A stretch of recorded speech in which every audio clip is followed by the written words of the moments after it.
Hi guys, this is Boss Ryan. Yon, today ay meron na naman kaming panibagong na discovery na pagkain na mababa ang calories. So, umpisa na natin sa uulamin namin. Tofu sisig, yes, magto-tofu sisig kami. Yun lang, napakasimple lang. Yung natural na way lang na paggagawa ng sisig, ganun lang gagawin namin. Pero ito, hindi namin na i-deep fry. Ginamitan namin siya ng air fryer para hindi malangis. Kasi mataas sa calorie ang mantika. So, ayun.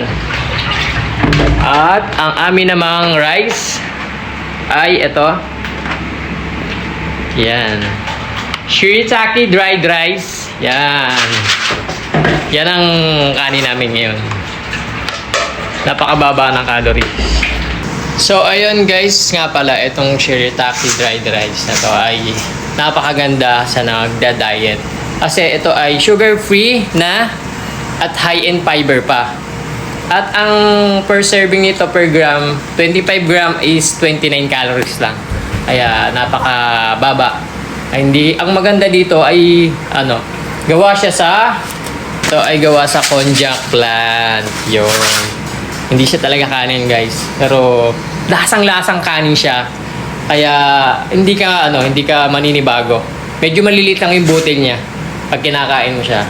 Hindi katulad nung sa totoong kanin na malalaki yung butil. Kaya yun lang ang pagkakaiba nila. Pero yung lasa niya talagang parang kanin talaga.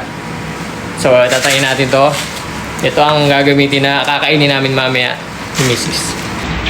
So, ayan guys, mamaya papakita ko sa inyo kung paano ang paggagawa o pagluluto ng shirataki rice. Ayan guys, ito na lulutuin na namin shirataki rice. Ilagay mo na boy, tig 100 grams kami ni Mrs.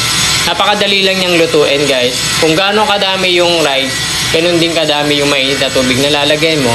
Then, pagkatapos nun, tatakpan mo lang siya. After 10 minutes, iluto na yung rice natin. Yun guys, antayin natin mamaya. So, ayun guys, ito na the moment of truth. Titignan na natin kung anong resulta ng ating shirataki rice. Ito yung 100 grams. Ito yung sa akin. Sige, open mo na boy. Nakita nyo naman guys, kanin na kanin talaga itsura niya. Yes, kanin na kanin talaga Perfect yung pagkakaluto dito. Ang ganda! At yung lasa niya yan guys, sobrang kanin na kanin talaga.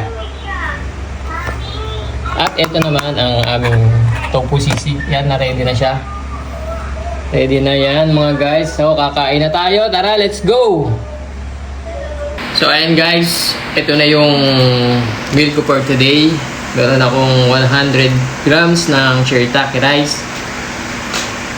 At meron akong 150 na tofu sisig. So, ayun, titikman natin yung yung shirataki rice kung ang lasa.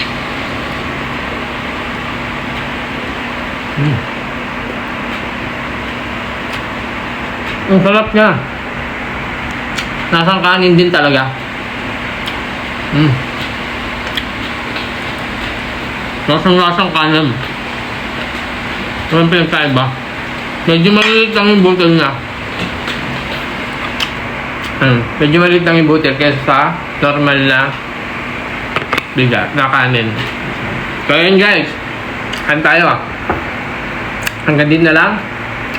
This is Boss Ryan. Peace out.